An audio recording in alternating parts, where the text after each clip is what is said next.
Deixa-me começar com uma pergunta que pode parecer estranha. Por que Jesus elogiaria um administrador desonesto? Sim, você ouviu certo. Existe uma parábola em que um homem acusado de má administração faz algo aparentemente desonesto. E no final, o seu Senhor elogia a atitude dele. Quando muitas pessoas veem essa história pela primeira vez, elas até ficam confusas. Parece que Jesus está provando algo errado.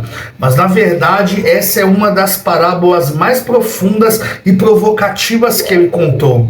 E quando entendemos o que Jesus realmente quis ensinar aqui, percebemos que essa história fala sobre sabedoria, prioridades e uso de riquezas nessa vida.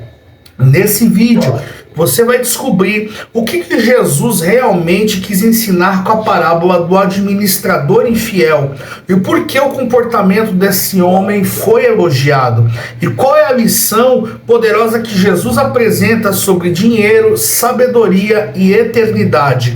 E essa parábola revela algo que é surpreendente. As pessoas muitas vezes elas são mais estratégicas com as coisas temporais e materiais dessa terra do que aquilo que é realmente eterno.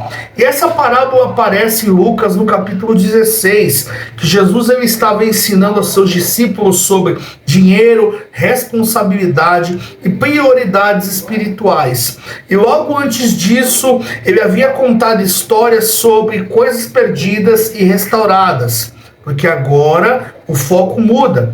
Jesus começa a falar como nós lidamos com os nossos recursos materiais. Então ele conta a história de um homem rico que tinha um administrador responsável por cuidar dos seus bens.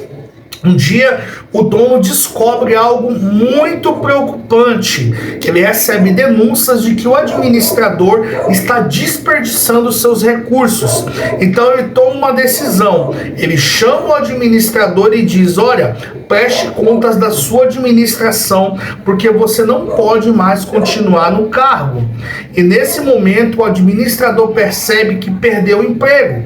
Então ele começa a pensar no que fazer. E ele diz para si mesmo: olha, cavar eu não posso, mendigar eu tenho vergonha. Então ele cria um plano. Ele chama os devedores do seu senhor. Para cada um deles ele reduz a dívida. E um devia 100 barris de azeite. Ele diz: olha, escreva 50.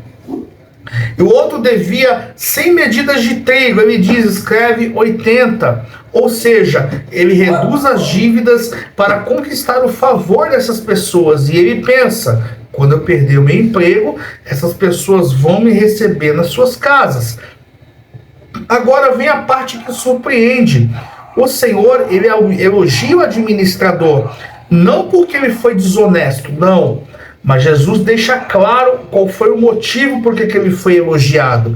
Ele diz que o administrador agiu com astúcia, com inteligência, porque Jesus então explica a lição. E ele diz: porque os filhos deste mundo eles são mais astutos em lidar com a sua geração do que os filhos da luz. E isso é uma verdade, porque muitas vezes, infelizmente, no meio religioso, no meio cristão hoje em dia, as pessoas elas jogam ter a mania de terceirizar e espiritualizar tudo. Ah não, Deus vai resolver para mim. Ah não, essa questão eu coloco nas mãos de Deus e pronto. Não toma nenhuma atitude, não faz nenhuma ação, não faz o que precisa ser feito e acha que Deus tem que ter a obrigação de fazer tudo por ele, mas não. O que esse administrador fez? Sabendo que ele vai perder emprego, ele tinha que fazer alguma coisa para que as pessoas o aceitassem na casa. Ele agiu com inteligência, estratégia.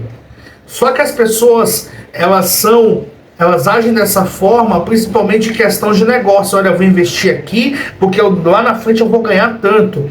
Olha, eu vou fazer um favor para essa pessoa, mas em algum momento eu vou precisar do favor dela para isso aqui. E ela vai ficar não me negando, porque ela vai ficar me devendo um favor. Então, eles pensam dessa forma.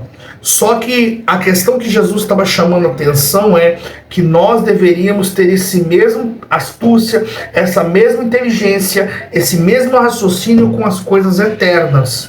Por exemplo, olha, eu estou criando esse vídeo, esse conteúdo, para que as pessoas abram o entendimento dela e através daquilo que o Espírito Santo convence ela, porque com quem convence é o Espírito Santo, e o convencimento do Espírito Santo vai fazer com que a pessoa mude de rota, se converta e vá para os céus. Ou seja, não, eu preciso, isso aqui é armadilha do diabo, eu tenho que fugir disso, porque se não adianta eu querer enfrentar, eu tenho que fugir disso, fechar essa porta, tapar essa brecha, porque muitas vezes eu posso me perder do caminho e não conseguir voltar e perder minha salvação. Olha só, se as pessoas usassem esse mesmo raciocínio, usassem essa mesma inteligência para as coisas eternas. Ou seja, muitas pessoas elas são extremamente estratégicas para cuidar dos interesses temporários da terra. Planejam, calculam, pensam no futuro, mas quando se trata da vida espiritual, muitas vezes elas agem sem a mesma sabedoria. Então Jesus faz uma aplicação surpreendente, porque ele diz: façam amigos com as riquezas desse mundo. Isso não significa comprar amizades, não. Significa usar os recursos materiais de forma que produza um impacto eterno.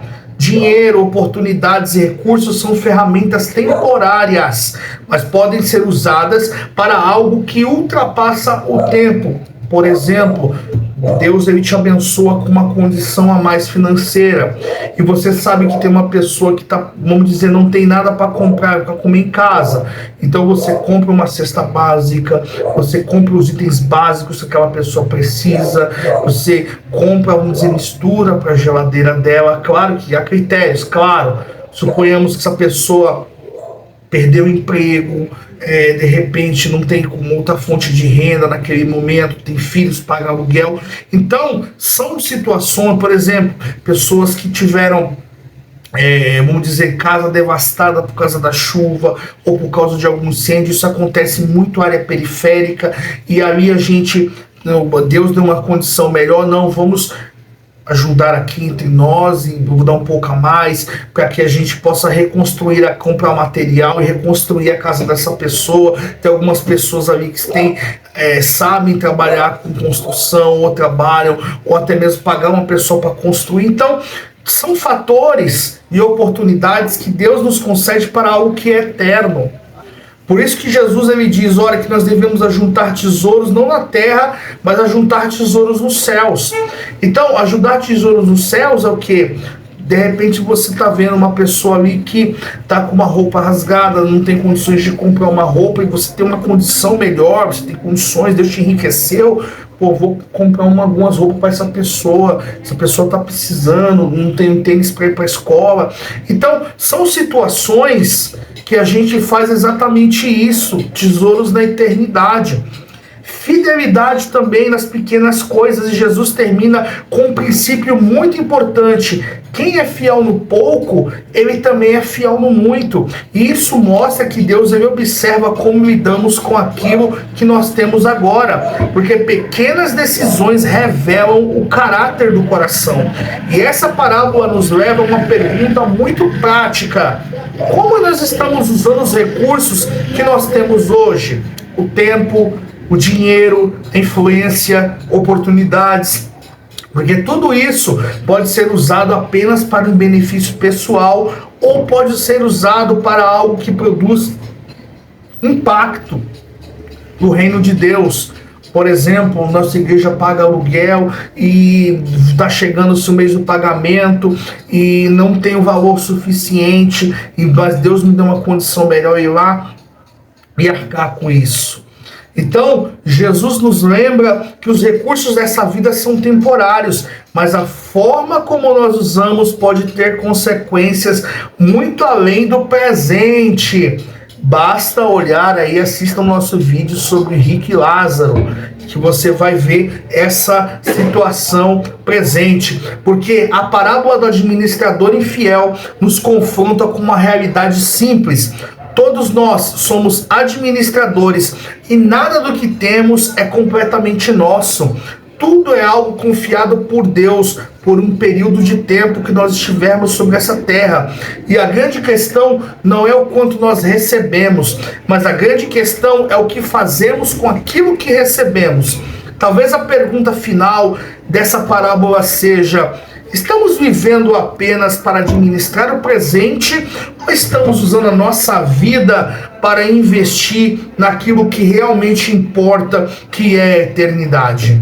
E é justamente sobre esse tema que nós iremos falar sobre no próximo vídeo, na próxima parábola. Nós iremos falar sobre o sinal da figueira. O que Jesus ele quis nos alertar? E assim como essa parábola, ela foi um alerta, o próximo vídeo também vai continuar nos alertando. E se esse conteúdo teve um valor para você, deixe seu like, se inscreva no canal, ative o sininho de notificações, participe conosco nos comentários, porque o seu comentário ele é muito importante para nós aqui do canal. E continue acompanhando a nossa série Parábolas de Jesus e até o próximo vídeo.